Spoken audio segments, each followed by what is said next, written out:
In this video, you're going to be learning how to do a bench press. And for the exercise, you're going to need a bench, a barbell, a rack, and then weights that are suitable for what you can lift. Remember, don't go too heavy too quickly, you'll hurt yourself. Mark down what you can do the first week of trying this and then aim to progress on that as the weeks go on. So, how are we going to set this up? You want to set this at a height that is within reaching distance when you lay down. So, sit yourself on the bench, see if you can reach the barbell, and you want to have a nice bend in your arm. So at a later moment, when you go to take it off the rack, you're able to do so. Also, you want to set the bench so it's directly in between the rack. You don't want to be lifting all skew with, so make sure that is directly an equal distance between the rack.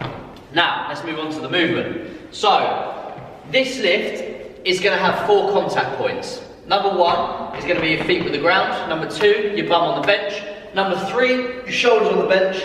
And then lastly, before you go to lift, you're going to put your head on the bench as well. So, starting with the heels with the ground, this is going to create a foundation for the lift and give you stability.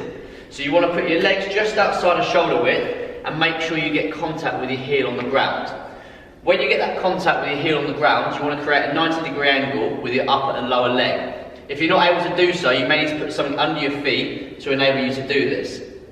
Secondly, your bum's going to go on. Thirdly, is your shoulder contact. So, what we want to do with the contact with the shoulders is lower them away from your ears and retract them backwards.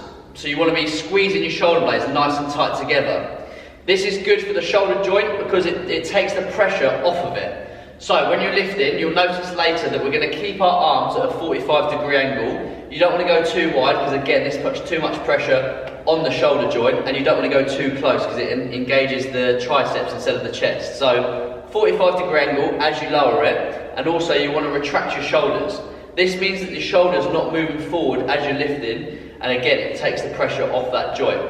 So, feet on the ground, 90-degree angle, we've got our bum on the bench, then we're going to drop our shoulders down, retract our shoulders and put our shoulders on the bench. Lastly is going to be your head. Then you're going to take a grip on the barbell, just outside shoulder width, making sure that your thumbs are around the bar. Next up, you want to make sure that your forearm is vertical with your wrist and you nicely lock that out. Deep breath in, making sure your shoulders are retracted and lift that off the rack. Once you've got it in this position, again, remembering to lower it with your elbows at a 45-degree angle to your body, we're just going to lower it for a count of 2. I'm going to stop here, but make sure you don't. The barbell is going to touch your sternum just below your chest, and then you're going to push up explosively. So lower that down for a tempo of 2, making sure that your arms are 45-degree angle to your body, making sure you don't rest it on the bottom because that takes the tension off the chest, and then explosively push that back up. Now, one thing to mention here is that you want to keep the contraction on the chest at all points. And actually, I'm going to take my top off to show you this. So, it's easy to push the barbell back up without fully contracting your chest. So if you look at my chest here, I can move my arm without my chest really engaging.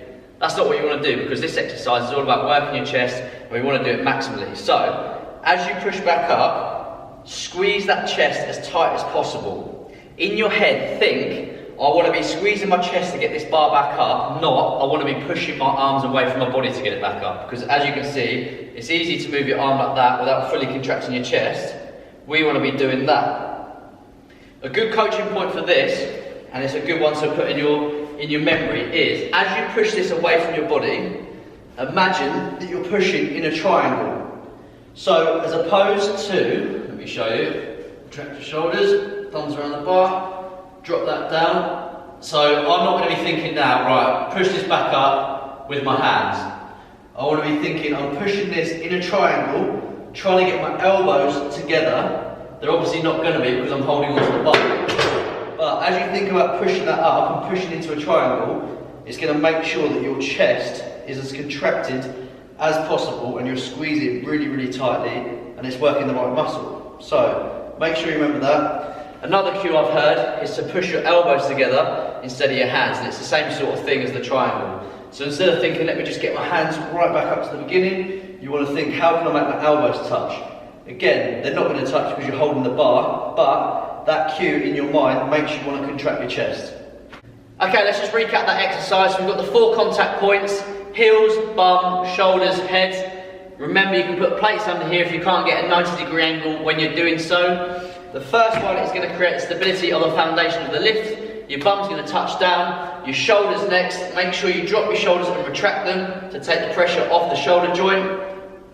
You're going to have a slight arch under your back because you want to keep a neutral spine. If you were to stand up against the wall with your spine straight, your butt would touch and your shoulders would touch. If your lower back was to touch, it would put your spine into flexion, and that's not what you want to do because you want to keep a neutral spine when doing this lift. So, we've got heels touching, bum touching, shoulders touching, dropped and retracted, and we're going to grab the bar, thumbs round it, making sure that your forearm is vertical with the wrist.